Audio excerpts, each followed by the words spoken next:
Hello, രസം ഉണ്ടാക്കുക കേട്ടോ.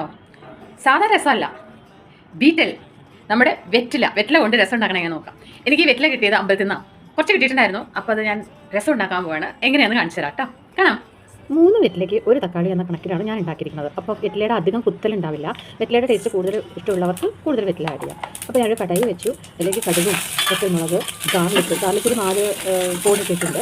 അത്രയും കൂടെ ഇട്ടിട്ട് നന്നായിട്ട് വാട്ടിയെടുക്കണം. അതിന് ശേഷം അതിലേക്ക് ജീരകവും കുരുമുളകും കൂടെ പൊടിച്ചതാണ് കേട്ടോ, അതുകൂടെ ആഡ് ചെയ്ത് കൊടുക്കുക. ഇതിലേക്ക് ഞാൻ ഈ തക്കാളിയും വെറ്റിലയും കൂടെ അരച്ച് റെഡിയാക്കി നേരത്തെ വെച്ചിട്ടുണ്ടായിരുന്നു. അത് ഇതിലേക്ക് ആഡ് ചെയ്ത് കൊടുക്കും. ഇനി ഇത് നന്നായിട്ടൊന്ന് വഴന്ന് വരുമ്പോൾ അത് വാട്ടിയിട്ട് അതിൻ്റെ ആ റോസ് സ്മെല്ല് പോകുമ്പോൾ തക്കാളിയുടെയും പിന്നെ വെറ്റിലയുടെ സ്മെല്ല് ഇങ്ങനെ വരാൻ തുടങ്ങും. പാക്കറ്റില്ല, നമ്മൾ വെറ്റില കഴിക്കുന്ന ആ സ്മെല്ല് വരാൻ തുടങ്ങും. അപ്പോഴേക്കും മഞ്ഞൾപ്പൊടി ഇട്ട് കൊടുക്കുക, ഉപ്പിട്ട് കൊടുക്കുക. അപ്പോൾ ഈ വെറ്റിലയുടെ ടേസ്റ്റും ഈ സ്മെല്ലും ഇഷ്ടമുള്ളവർക്ക് ഈ രസം ഭയങ്കരമായിട്ട് ഇഷ്ടപ്പെടാൻ നല്ലൊരു ചാൻസ് ഉണ്ട് കേട്ടോ. അപ്പോൾ അതുകൊണ്ട് ഇത്രയേ ഉള്ളൂ കാര്യം. ഇത് ഇത്രയും നന്നായി മാറ്റിയതിന് ശേഷം അതിലേക്ക് ഞാൻ ഒരു നാരങ്ങ വലുപ്പത്തിലുള്ള പുളി ഇഷ്ടാനുസരണം നമുക്ക് കൂട്ടുക കുറയ്ക്കുക ചെയ്യാം.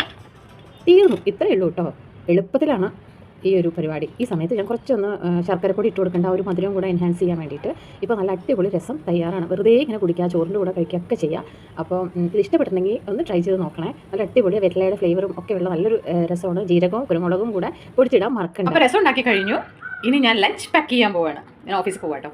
അപ്പോൾ ഞാൻ ലഞ്ച് പാക്ക് ചെയ്യണം. ഇന്ന് ബീട്രൂട്ട് പൊരിയൽ, വൈറ്റ് റൈസ്, ഡബിൾ ബീൻസ് ഉണ്ടല്ലോ. ഡബിൾ ബീൻസ് ഇഷ്ടമാണോ? ഡബിൾ ബീൻസ് കൊണ്ട് ഒരു തക്കാളി ഉള്ളിയൊക്കെ ചേർത്തിട്ട് തേങ്ങയില്ലാതെ ഒരു മസാല, അതാണ് ഇന്ന് എനിക്ക് വൈറ്റ് റൈസിൻ്റെ കൂടെ.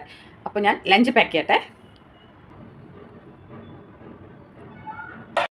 അപ്പോൾ ഇതാണ് നമ്മുടെ ഡബിൾ ബീൻസ്, പിന്നെ അതാ ബീട്രൂട്ട് പൊരിയൽ, വൈറ്റ് റൈസ്, പിന്നെ കുറച്ച് തൈരും വറ്റൽ മുളക്, രസം ഓൾറെഡി ഞാൻ എടുത്തു വെച്ച് കഴിഞ്ഞു. Lunch ready. Thank you for watching my channel.